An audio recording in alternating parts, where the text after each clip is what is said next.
Meron ako ditong pritong isda. Hihimayin ko muna ito. Ito ay 1/4 kilo. Nabili ko ito ng 50 pesos. While waiting, kung hindi ka pa nakapag-subscribe sa aking channel, please subscribe at i-click mo na rin ang notification bell para lagi kang updated sa aking latest recipe. Ayan, okay na ito.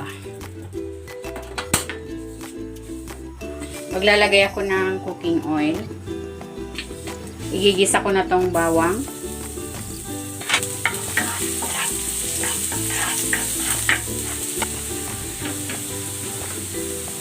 At ang sibuyas.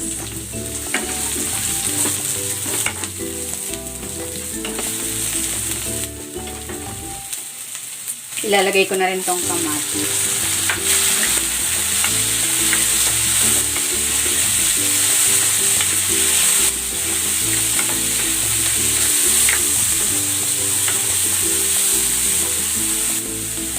Ilalagay ko na dito yung hinimay ko na pritong isda.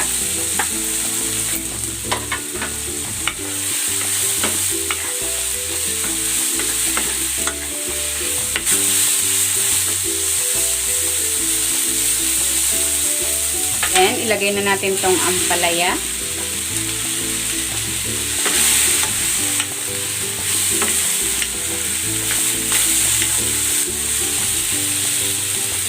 At ang talong.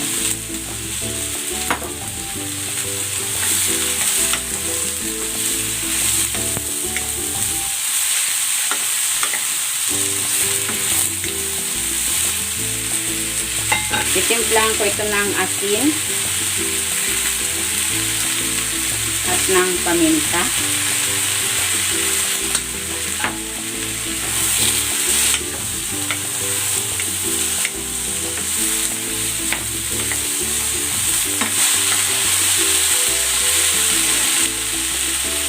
Maglalagay ako ng tubig.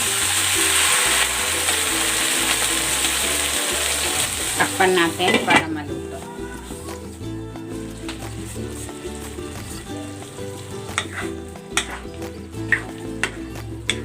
Ayan, ito na yung ating gulay.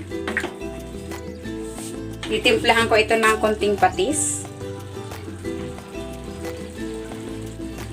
Pero nasa sa inyo kung anong gusto nyong pampalasa.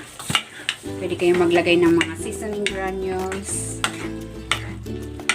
Lagay nyo ang inyong pampalasa of your choice.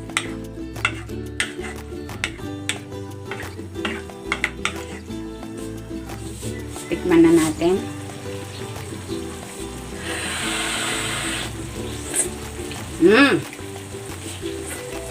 Sarap.